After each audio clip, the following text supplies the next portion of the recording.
This is where the world's top commentators speak out on controversial issues without the fear of the cancel culture sweeping the rest of the media. And when it comes to the environment, you know, there's only one narrative being constantly hammered home.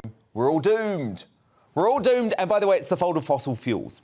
But when coal, oil and gas still supply 80% of the world's energy and the rush towards becoming reliant on clean energy, is that unachievable, unreasonable or even unethical? Joining me on this is Alex Epstein. He is the president of the Centre for Industrial Progress and author of The Moral Case for Fossil Fuels. So, Alex, what is your case for fossil fuels? Lay it out to me.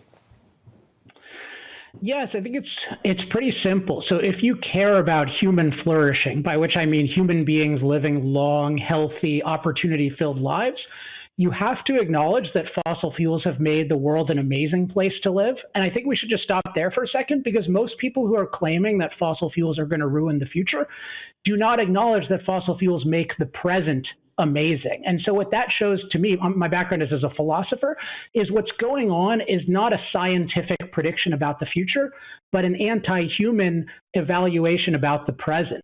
Because the present is amazing. Just to take one statistic, I was born in 1980. Extreme poverty, people living under $2 a day in 1980 was 42%. Now it's under 10%. Fossil fuels have obviously driven that by providing low-cost, reliable energy for all the amazing machines that make us productive and prosperous. And yet the so-called environmentalists think that today's world, which is actually the best environment ever for humans, they think that it's terrible. That shows that they have an anti-human philosophy. And the basic idea of that philosophy is that it's immoral for humans to impact the earth, and it's inevitably going to lead to disaster for us to impact the earth. And both of those are unscientific, anti-human, really religious ideas. So, Alex, do you think there has to be any move away from fossil fuels? I think there has to be a move toward more fossil fuels. Because, so if you look at the world from a human flourishing perspective, there are a few billion of us who have these amazingly nourished, safe, opportunity-filled lives. And then there are billions of people who are still desperately poor, whom nobody ever cares about at all, except if they can do like a climate change ate my homework type thing, like say, oh, it hurt this place in India, so now we care about India. But nobody cares that India is desperately poor, that much of Asia is desperately poor, certainly much of Africa is desperately poor, doesn't even have electricity. Like, from a human flourishing perspective, the world needs more low-cost, reliable, global-scale energy, and fossil fuels are absolutely essential to that. So I don't have a fetish for fossil fuels, but I have a love of energy's power to improve human life and the recognition that the world needs far more energy, and for the foreseeable future, that means more fossil fuels, particularly because the so-called environmentalists have criminalized nuclear, which is the most promising non-carbon alternative. Well, of course, and that's obviously one of the reasons why you see France flourishing, isn't it? Because they've embraced nuclear energy in a way that we haven't, for example. But yeah, what do you say then? And we saw that great footage there, Alex, and I could only imagine how much flack you must get at one of those protests when you're in your "I Love Fossil Fuels" T-shirt, because you know we've got the Extinction Rebellion wreaking havoc throughout London at the moment. They say there's a climate emergency, net zero by 2050. That's not going fast enough. What do you say to them? Yes, I think they're a perfect example of this anti-human philosophy, because their view is the world is terrible now.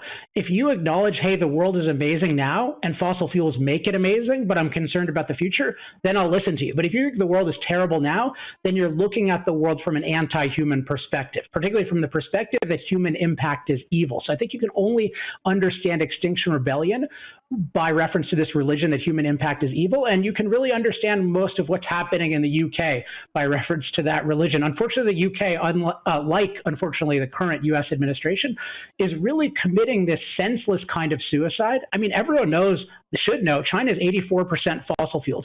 They're using fossil fuels to produce our so-called green energy. They use far more electricity than even the US, let alone the UK, mostly comes from coal, and yet we are unilaterally sacrificing ourselves. Why? It has this quality of a religious ritual. It's not even scientifically thinking about how do you lower emissions. I don't think that should be the top priority at all, because energy matters the most. But if you want to lower emissions, focus on liberating nuclear and other cost-effective alternatives that China and India will actually use. Don't engage in this senseless self-sacrifice. So it really is this primitive religious type of attitude. It has nothing to do with science. But what about the IPCC IPCC report, which said this is a code red for humanity. That's a whole load of scientists across the globe, and they say since 1970, global surface temperatures have risen faster than in any other 50-year period over the past 2,000 years. So they say that is actually categorical proof that fossil fuels are doing damage. How did you respond to that report?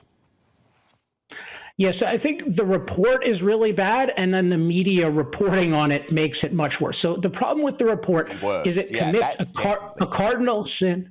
It commits a cardinal sin of thinking. But I want to make the report. The report is terrible because the whole UN IPCC, its whole mission is to only look for negative side effects of fossil fuels and totally ignore the benefits. And I'll give you one example. Fossil fuels have helped drive down what's called the rate of climate-related disaster deaths, so how many people actually die from climate disasters. That's gone down by 98%.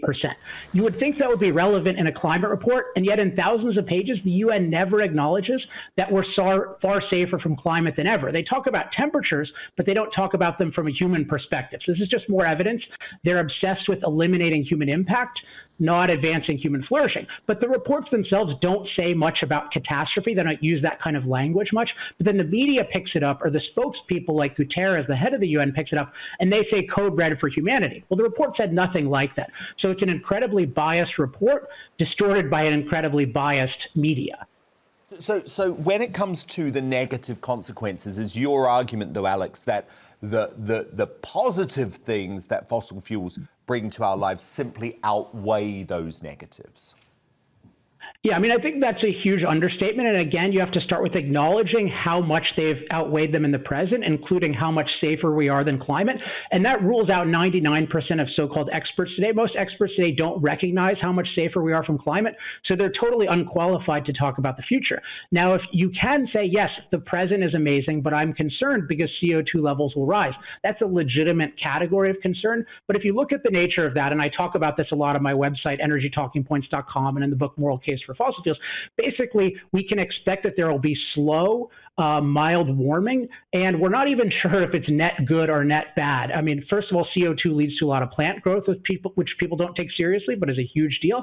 And also the warming mostly occurs in colder parts of the world, and all around the world, cold-related deaths far outweigh heat-related deaths. So what I'm doing is I'm looking at our impacts, but I'm looking at the science from a human perspective, not from this anti-human impact perspective. And when you look at the science from a human perspective, you can't even be sure that global warming is overall bad, and you can be 100 million% sure that fossil fuels benefits far outweigh any negatives, because fossil fuels really make the world a livable place. People think fossil fuels make the world unlivable. No, the world is only livable because of fossil-fueled machines producing so much value in our lives. But you know that the Extinction Rebellion want to take us back to pre-Victorian times and have us all living on little farms and not traveling. But does everyone in the UK know that? I'm curious, does everyone in the UK realize that? I think they think, of course not, because you've got loads of celebrity hypocrites like Stephen Fry and Emma Thompson, who fly all over the world on first-class jets, but then claim that they support the Extinction Rebellion, which is very interesting to me. But look, Alex Epstein, I've got my superstar panel here tonight, and I want to bring them in to join the discussion. Oh, great. It's the former editor. I love your panel, by the way. You guys are very entertaining. Yeah, they're great. They're superstars. They're superstars. So it's the former editor of the Daily Star, Dawn Neeson, Spiked Online, deputy editor. I know you did a great online interview with Spiked recently, Tom Slater, and also the GB News presenter, head of digital here, Becca Hudson. I think I've just noticed Becca just quietly fuming, Alex, as you've been speaking. So I think I want to come to her first and she can just let rip.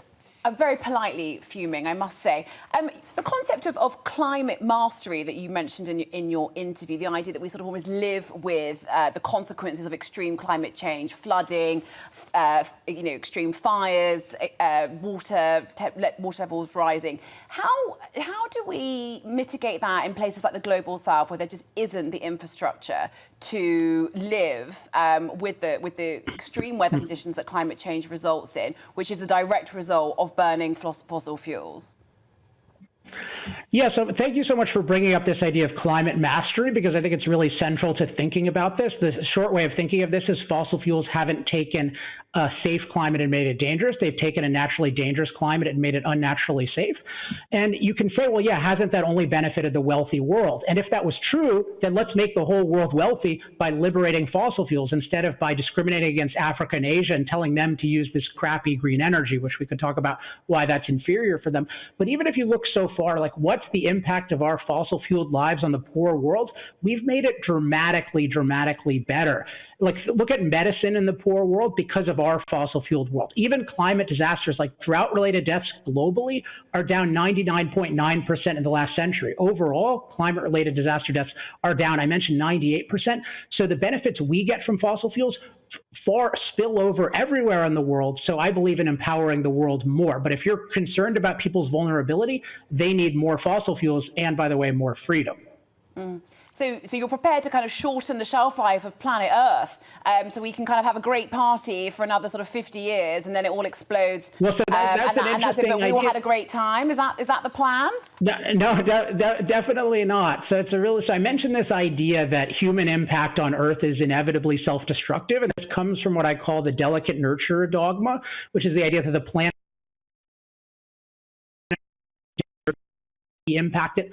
It's got to be bad. If you temperatures that are very low level in terms of this planet's history. CO2 has been 15 times higher in the past. Life thrived because it's much greener and much warmer in colder places. We're the most adaptable species ever. If the Earth was 8 degrees warmer, we'd be totally fine. It might even be better for us. The only concern is the rate of change too disruptive? Things like sea level rises are real concerns, but if you look at the UN, they're talking about a few feet in a century. Look, 100 million people all around the world already live below sea level. So what's happening is we are impacting climate, but it's probably just as good as bad, and there's nothing resembling a catastrophe. So we should focus on empowering the world and stop obsessing over this climate sinning that we're allegedly doing, but really aren't. Tom Slater, do you want to come in here?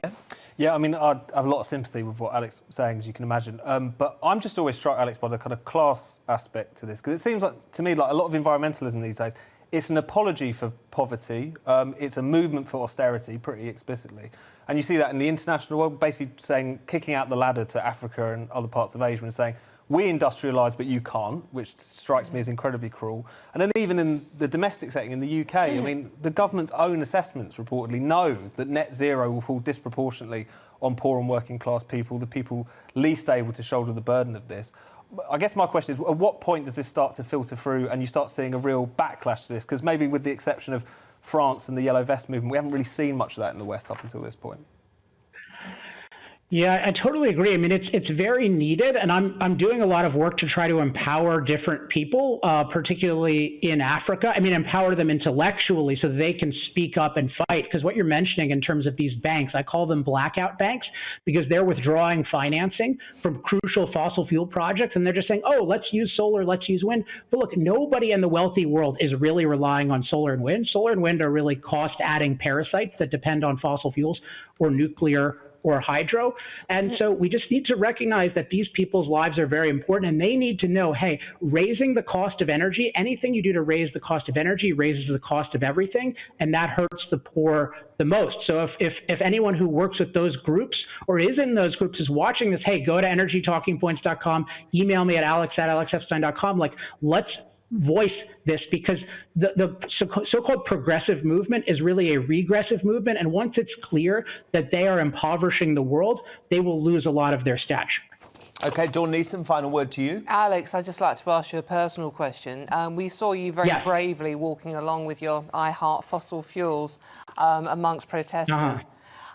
You're very out there, and this is obviously called Uncancelled, which is why we're talking to you. What reaction do you personally get from climate change activists? Do you get any threats? I mean, do you have to take extra precautions for your own safety? There's a little bit of that, but I want to point out, unfortunately, nobody tries to cancel me. What I've noticed is I think I've made the best arguments in the world for more fossil fuels. I don't think anyone has refuted me. I've been in many debates. I don't think anyone has refuted my basic points. And so what the climate catastrophists do is they try to ignore me or they try to straw man me. And so I'm so grateful for opportunities like this, because the more prominent these arguments get, the more they're going to have to try to fight back. And if you look at like what I write on Twitter, for example, just my name, Alex Epstein, like these people have no answers to what I'm saying, to what I call energy humanists are saying, like Michael Schellenberger, Bjorn Lomborg, and we're going to win, because you can't just ignore people forever. We are right. They don't have any refutation of us. So it's only a matter of time. And thank you for giving me the opportunity to speak up. Well, Alex Epstein, it has been a fascinating conversation. Thank you so much for being here.